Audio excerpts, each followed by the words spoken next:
Welcome to webinar week 4. This week we're going to be talking about one-step equations and multi-step equations. The perfect squares say life is a math equation. In order to gain the most, you have to know how to work it out. So let's get started. All right, let's begin with one-step equations. Let's look at a few examples here. What is the difference between x plus 5 and x plus 5 equals 12? Well, x plus 5 is an algebraic expression, and then x plus 5 equals 12 is an equation. And we know that it's an equation because it has an equal sign. Our x plus 5 is an expression, and it does not show that it's equal to anything, okay? An equation is a mathematical statement that states that two expressions are equal. So this means that there will be an equal sign, and we'll be solving for the variable, whatever it is, okay? A few things that we need to remember. Our goal is to always have the variable by itself. So it should always be on one side and the equal sign and then your answer. So that means we get rid of everything else that is on the same side as the variable. And we'll be performing inverse operations, which means the opposite operation of what we're doing. So if we're doing adding, the opposite is subtraction. If we're doing multiplication, the opposite is division, and vice versa. Our golden rule of math is whatever you do to one side, you have to do to the other. So if we add to one side, we have to add to the other side. You're going to check yourself, meaning we are going to substitute our answer in the place of the variable so that we know that our answer is correct. So you work out the problem and then you check it. Now let's get started on notes and examples. All right, let's do a few examples with some decimals and fractions. All right, example number 1, we have 6.5 plus m equals 17. This is an addition problem, so we know that we are going to have to subtract. So we're going to subtract 6.5 from both sides. These will cancel out, and we're left over with m equals. We need to remember that whenever we have a whole number, that it always has a decimal after it and a 0, even if it is not written. You need to make sure that you put those there so that when you are subtracting, you're accounting for that place value. When we're subtracting decimals, we bring our decimal point straight down, and we will need to borrow. So 10 minus 5 is 5, 6 minus 6 is 0, and then we just bring down our 1. So m is equal to 10.5. So if we wanted to check it, we would say 6.5 plus 10.5 equals 17. And when we add 6.5 and 10.5, it does equal 17. Just going to put a little check mark there. That way we know that that's when we were checking. All right, now we have a division problem. P divided by 3.6 equals 7.2. This is a division problem, so we need to multiply both sides by 3.6. And I'm doing my multiplication in parentheses instead of putting an x so it doesn't look like a variable. All right, so 7.2 times 3.6, you just need to work out on the side. Make sure you do not bring your decimal point down until you have your final answer, okay? Because then we want to make sure that we're moving it the correct number of spaces. We've gone over 1 2 times, so that means in our answer we will go over 2 times. So P equals 25.92. So just remember when you have decimals and you're multiplying to make sure and move your answer or your decimal into your answer the correct number of places. Don't worry about it whenever you are working out the problem. All right, and then example number 3.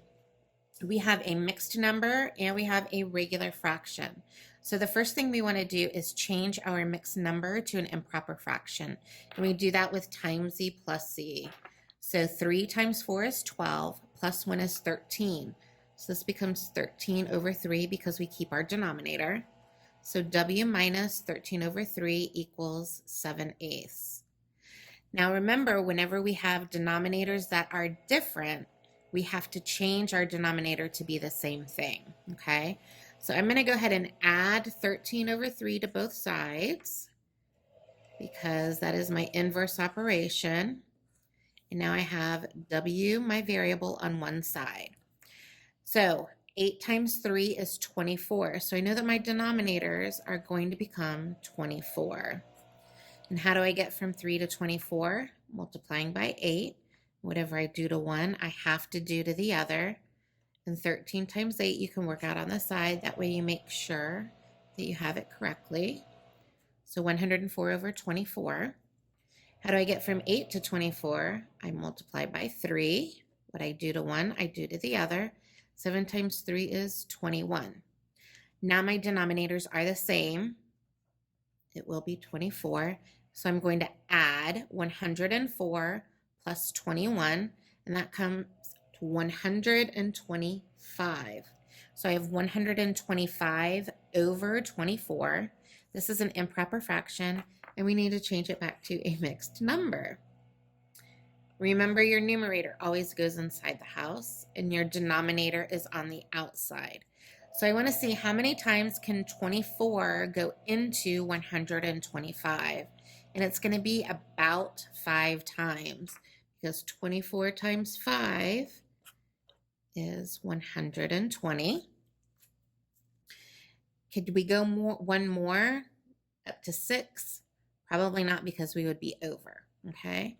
So 5 times 24 is 120. Subtract. So our final answer, remember, your quotient is your whole number, your remainder is your numerator, and then your divisor is your denominator. So W equals 5 and 5 over 24. All right, just remember, if you have mixed numbers, to change them to improper fractions. And then whenever you have an improper fraction, you need to change it back to a mixed number. And your denominators must be the same whenever you're adding or subtracting. All right, next we're moving on to multi-step equations. So let's look at two-step equations. All right, so the biggest question when we ask ourselves when working with two-step equations is, where do we start and which number to get rid of first? So here's a general rule of thumb to use. Your first step is that you want to start outside of the groupings. And what those are usually represented with parentheses. So sometimes you might have an equation inside parentheses. That's considered my grouping, right? They're grouped together. So the number outside of our grouping is the number we're going to start with. All right. Then your second step is to get rid of the number that's right next to the variable. And what I mean by that, if I have 2x plus 3, the number right next to the variable is that 3. All right, so I'll get rid of the 3 then. And then the last step is to get rid of your coefficient. So in this case, if we have just 2x, I'll get rid of the 2. All right. So let's look at some examples. If I have 2x minus 5 equals 13, do I have any numbers outside of groupings? Well, no, not right here. I don't have any parentheses. So I get rid of the number that's right next to my variable, the 5. And since this is doing subtraction, you do the opposite operation. So we have to add 5 to both sides. This cancels out. So we're left with 2x on this side. And we have 18. Then our last step is to get rid of our 2. Since the 2 and the x are multiplying each other, we have to divide. All right, divide by 2 to get rid of it. So we're left with x on this side equals 9. Let's look at 3x plus 12. All right, no groupings, so we get rid of the number that's right next to our variable, and that's the 12, by doing its opposite operation. So if they're doing addition here, we have to do subtraction from 12 from both sides. Cancels out. Now we're left with 3x on this side equals negative 6. Now we get rid of our coefficient, our last step. Divide it, both sides, by 3, since the relationship between the 3 and the x is multiplication. So we're left with x equals negative 2. All right. Now let's look at this equation. Now we have a grouping here. We have these parentheses, so our grouping is x minus 9. So our first step is to get rid of the number outside of the grouping, and that's the 4 here. All right, so since 4 parentheses tell us multiplication, its relationship is multiplication, we have to get rid of it by dividing each side by 4. So we're left with x minus 9 equals 6. And then we get rid of the number that's right next to our variable by adding 9 to both sides. So we get x equals 15. Now, there's always ways to make sure you did your work correctly. All right, you can even check this by yourself by plugging in this number. So I'll check it on the side. All right, I'll plug in 15 for x in my original equation. And I'll make sure that my left side equals my right side. So first we have to do PEMDAS. Parentheses first, 15 minus 9 is 6. 4 times 6 is 24. And 24 definitely equals 24, so my answer checks out. So x is definitely 15. Let's look at this last problem. We have 2 parentheses x plus 14 equals 20. So we get rid of our numbers outside of the groupings. That's the 2. All right, just gonna divide each side by 2. So we're left with x plus 14 plus 14 equals 10. And then to get rid of our 14, we do the opposite operation by subtracting each side by 14. All right, cancels out. So we're left with x equals negative 4. All right, let's continue on. Now, we have x over 8 equals 10 plus 10 equals 13. Use your same rule of thumb here, all right? Get rid of the number we don't have any groupings here, so we get rid of the number that's next to our variable, and that's the plus 10. So to get rid of it, we have to subtract 10 from both sides. Opposite operation. All right? So now we're left with x over 8 on the left side equals 3. Now, the relationship between x and 8, remember that fraction bar is just division. So to get rid of division, we have to multiply each side by 8. Multiply each side by 8. So this cancels out, and we're left with x equal 24. Now we have x over 12 plus 3 equals 4. Same steps. We get rid of the number that's right next to our variable since we have no groupings. So we have to subtract by 3. 3's cancels out, so we're left with x over 12 equals negative, not negative 1. That's a positive 1. All right.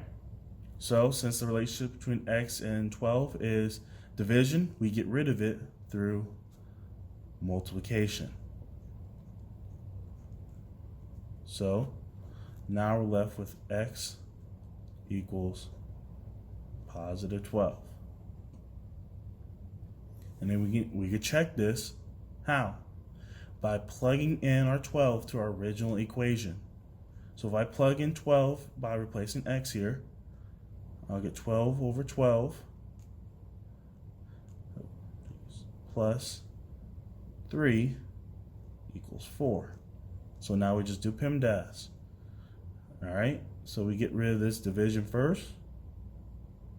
Get 1 plus 3 equals 4, and 1 plus 3 definitely equals 4, and both sides equal each other, so it checks out. Now, when you have in your numerator, in this case, an expression, these are considered a grouping. All right. They have an imaginary parentheses around them. So if this is considered a group, we have to get rid of the number that is outside of our grouping first, and that's the 9. So to get rid of our 9, we multiply each side by 9. So now we're left with x minus 18 equals 27. Then we have to add 18 to both sides. So we're left with x equals 45. All right, let's look at this last one real quick. Remember, if there's an expression in the numerator, that means that they are a grouping. They have imaginary parentheses around them. So we need to get rid of the 10 first. To do that, we have to multiply each side by 10. So we're left with x minus 24 equals 20. And then to get rid of this 24, since it's doing subtraction originally, we have to do the opposite operation, adding 24 to both sides. So now we're left with x equals 44. All right, and make sure, if you need to check your work, plug in that 44 to your original equation for x. So we get 44 minus 24 divided by 10 equals 2. 44 minus 24 is definitely 20.